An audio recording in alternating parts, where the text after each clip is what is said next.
Praise the lord. ప్రభు పేరిట మీ అందరికీ వందనాలు. షలోమ్. దయచేసి మీ బైబిల్లో ఫోన్లో చూడకండి, హార్డ్ కాపీ తీసుకొని రండి దయచేసి. ఈ ఫోన్స్, ఈ డిజిటల్ బైబిల్స్ మానేసి, ఎందుకంటే అందులోనే మనం బూతులు చూస్తూ, అందులోనే మనం మాట్లాడుతూ, అందులోనే మనం చెడు మాటలు మాట్లాడుతూ, అబద్ధపు మాట్లాడుతూ అన్నీ అందులోనే మళ్ళీ చేసి అందులోనే బైబిల్ పెట్టుకోవటం I don't encourage that. So అందుకని హార్డ్ కాపీ పెట్టుకోండి మీ దగ్గర ఎప్పుడైనా. ఈరోజు క్రైస్తవుల గురించి నేను మాట్లాడుతున్నాను, క్రైస్తవ యొక్క విశ్వాసము గురించి మాట్లాడుతున్నాను. యేసుక్రీస్తుని తన రక్షకునిగా అంగీకరించి బాప్తిజము పొందుకొని ఆ తర్వాత ఈ యొక్క క్రైస్తవ విశ్వాసములో వారు ముందుకు వెళ్లకుండా అక్కడే స్టాగ్నెంట్ అయిపోతూ ఉంటారు. అక్కడే చాలా మంది ఆగిపోతూ ఉంటారు. ఎదగకుండా, విశ్వాసములో, ఆత్మీయ జీవితములో ముందుకు వెళ్లకుండా, ఫలింపకుండా చాలా మంది ఎందుకో మధ్యలోనే ఆగిపోతూ ఉంటారు. కానీ దేవుడు ఏమంటున్నాడంటే, అలాంటి వృక్షాలని దేవుడు ఏం చేస్తానంటున్నాడు? నరకబడతాయంట, అగ్నిలో వేయబడతాయి. అంటే పరిణామాలు ఏ విధంగా ఉంటాయో అనేది ఫలింపబడకపోతే దేవుడు చాలా స్పష్టంగా హెచ్చరిస్తున్నాడండి మనల్ని. సో మీ విశ్వాసముని మీరు పెంపొందించుకోవాలంటే ప్రతి దినము మీరు ప్రార్థన చేయాలండి. మత్తయి సువార్త 28వ అధ్యాయం 6వ వచనం, ఇది పునాదండి మన విశ్వాసానికి. దయచేసి ఈ మాటలు జ్ఞాపకం చేసుకుందాం. మనం ఎందుకు క్రైస్తవులుగా పిలువబడుతున్నాం అంటే ఇందుకోసమే. This is our faith. ఆయన ఇక్కడ లేడు, తాను చెప్పినట్టే ఆయన లేచి ఉన్నాడు. హల్లెలూయా. హల్లెలూయా. ఆయన ఇక్కడ లేడండి, మృతులతో లేడు, మృతుల సంఖ్యలో లేడు. నా యేసయ్య సజీవుడు, దేవునికి స్తోత్రము. మరణాన్ని జయించాడు కాబట్టి నేను ఆయనని విశ్వసిస్తున్నాను. మృత్యుంజయుడై ఉన్నాడు కాబట్టి నేను ఆయన్ని వెంబడిస్తున్నాను. ఎలా ఆయన మరణములో నుంచి లేచాడో నేను కూడా ఒకరోజు మరణములో నుండి ఆయనలాగే లేవబోతున్నాను. అందుకని ఆయన్ని విశ్వసిస్తున్నాను. ఇది పునాది అండి క్రైస్తవ్యానికి. Jesus resurrection is the key to the Christian faith. క్రైస్తవ యొక్క విశ్వాసానికి ఇది కేంద్రికము. పునరుద్ధానము మీదే ఆధారపడి ఉంది మన విశ్వాసం అంతయు.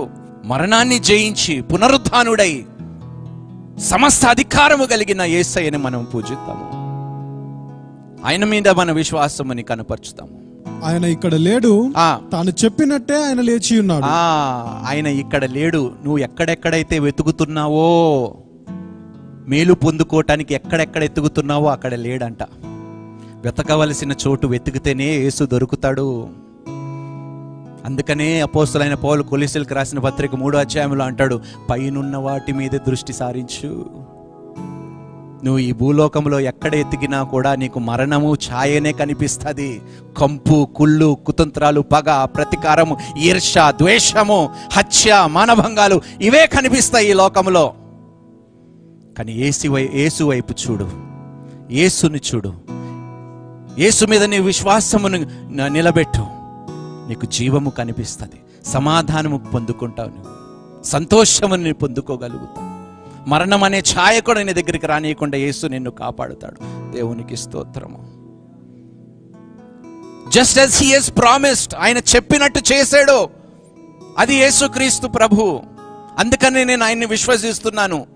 చనిపోయిన తర్వాత 3 దినముల తర్వాత లేస్తానన్నాడు. ఆయన లేచాడు. అందుకని నేను ఆయన్ని విశ్వసిస్తున్నాను.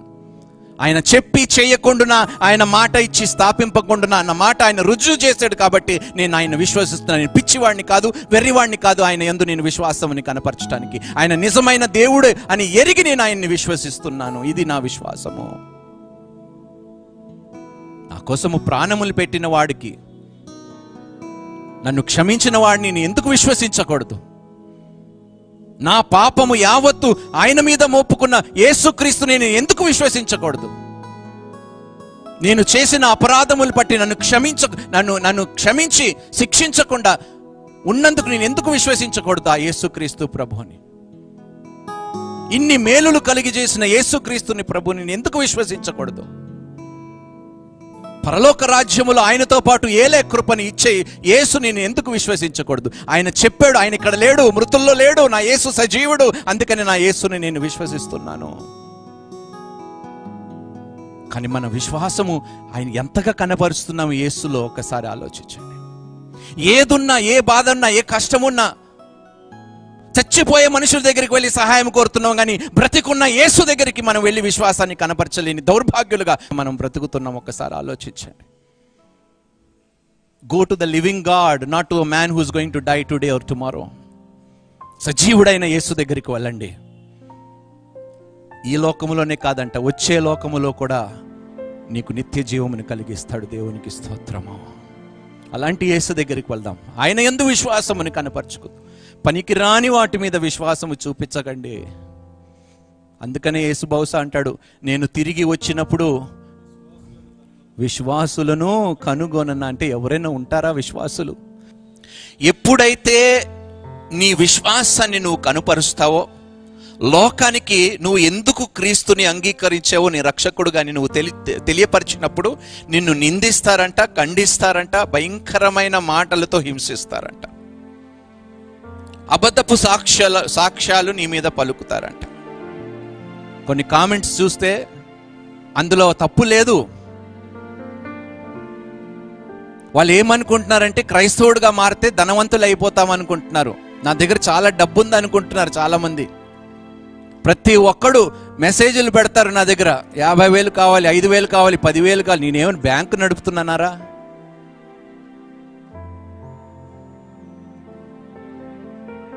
అన్ని విడిచిపెట్టి వచ్చాను నేను యేసుక్రీస్తు ప్రభు కోసం.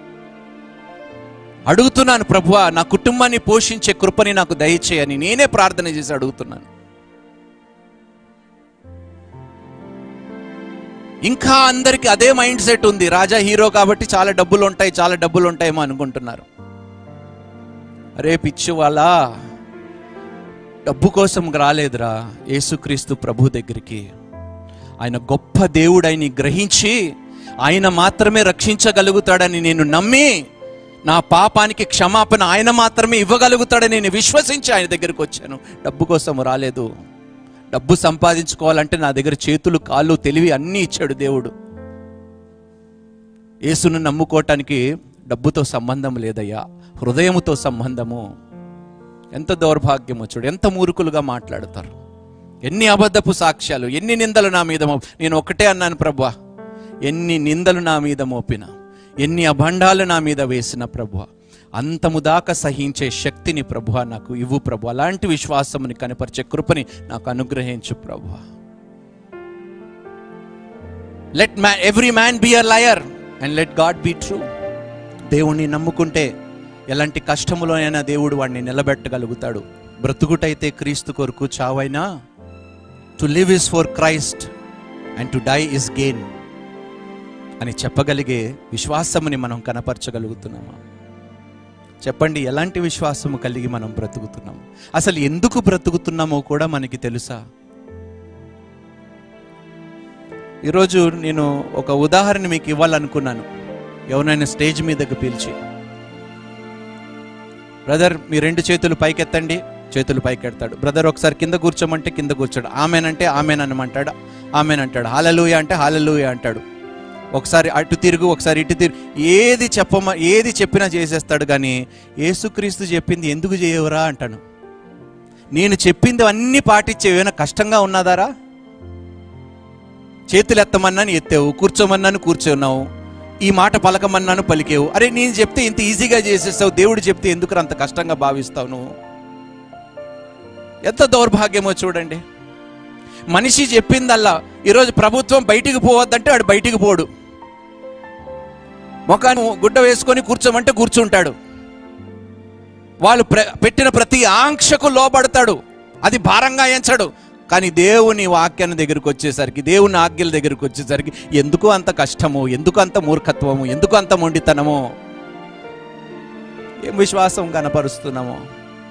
ఈ లోకానికి, లోకాధికారులకి కనపరిచే విశ్వాసము కనీసము దేవునికి, దేవుని వాక్యానికి మనం చూపిస్తే ఎంత గొప్పగా. నీవు అనేకులను ఏలెదవు కానీ ఎవరు నేను ఏలరు అనే కృప కూడా దేవుడు మనకు కలుగ చేయగలుగుతాడు. దేవునికి స్తోత్రము. అబద్ధపు బోధలు ఎంతమందిని తప్పుత్రోవ పట్టిస్తూ వారి విశ్వాసాన్ని తప్పుత్రోవ పట్టిస్తున్నారు. యేసుక్రీస్తు ప్రభువారు ఎన్ని అద్భుతాలు చేయలేదండి బైబిల్లో? ప్రతిసారి ఏమన్నారు? ఎవరికి వెళ్ళి చెప్పొద్దంటాడు. ఈరోజు మా సంఘానికి వస్తే అద్భుతాలు, మా సంఘానికి వస్తే అద్భుతాలు. యేసుక్రీస్తే అన్నాడు, అద్భుతాలు చేస్తే ఎవరికి వెళ్ళి చెప్పకంటారా చేసిన తర్వాత? ఎందుకో తెలుసా? అద్భుతాల కోసమే నా దగ్గరికి వస్తారు. నేను దేవుడై ఉన్నానని విశ్వసించి నా దగ్గరికి రారు. అందుకని యేసు అన్నాడు, అద్భుతాలు చేశానని ఎవరికి చెప్పొద్దు. ఆత్మీయంగా ప్రాస్పర్ కావండి, మెటీరియలిస్టిక్గా కాదండి. Let us prosper spiritually. ఎవరికి కావాలండి మెటీరియల్? ఎవరికి కావాలి?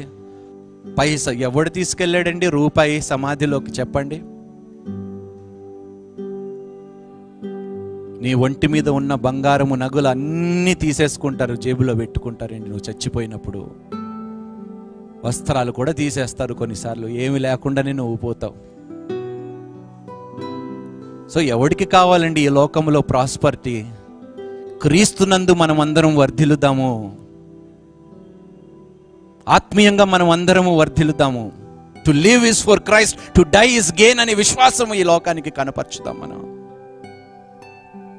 పనికిరాని విశ్వాసము కలిగిన వారిని దేవుడు ఏమాత్రము లెక్క చేయడండి. మీరు ఎవరో నేను ఎరగను అంటాడు తీర్పు దినము నాడు. జాగ్రత్తగా ఉండండి. ఆవేశము కలిగి జీవించకండి. క్రైస్తవులకి ఆవేశం పనికిరాదు. ఆలోచన కావాలి, నిరీక్షణ కావాలి, విశ్వాసము కావాలి. ఆవేశముతో ఏ మనుషుడు ఏది సాధించలేదండి. చాలా మంది అంటారు మత మార్పిడి అంటారు, కానే కాదండి.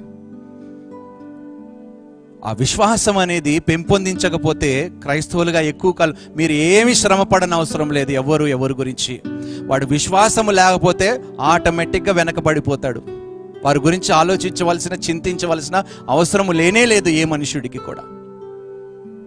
వాడు క్రైస్తవుడు అని పిలువబడి విశ్వాసములో దృఢంగా నిలబడకపోతే, సంపూర్ణమైన విశ్వాసం కనపరచకపోతే మీరు ఏ విషయంలో భయపడవలసిన అవసరం లేదు.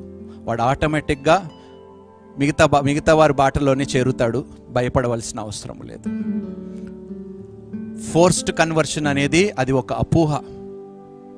ఎవడైతే నిజమైన విశ్వాసమును కనపరచగలుగుతాడో వాడే క్రీస్తునందు భయము లేకుండా, భీతి లేకుండా నిలబడగలుగుతాడండి. అమ్మా, ఒక్కసారి దేవుడు నిన్ను ఏర్పరచుకున్నాడు అనుకోండి, నువ్వు ఆ మొట్టమొదటి పిలుపుకి నువ్వు లోబడ్డావు అనుకోండి, ఏ సత్క్రియ అయితే ప్రారంభించాడో అది ముగించే వరకు నిన్ను విడిచిపెట్టాడండి. అందుకని మధ్యలో నువ్వు వెనకడుగు వేయాలనుకున్నా కూడా దేవుడు అనుమతించాడండి. అప్పుడప్పుడు కొన్నిసార్లు జరుగుతాయి, కొన్నిసార్లు జరగవు. జరగనప్పుడు దానికి దేవుణ్ణి బాధ్యతగా మనము ఎంచకూడదు. అది మన విశ్వాసమే. తిరిగి మనం విశ్వాసములో దృఢంగా నిలబడాలంటే దానికి ఒకటే ఒక మార్గము, ప్రార్థన, ఉపవాస ప్రార్థన. ఈరోజు నీ విశ్వాసాన్ని నువ్వు పెంపొందించుకోవాలనుకుంటున్నావా? అమ్మ, ఉపవాసం ఉండి ప్రార్థన చేయి.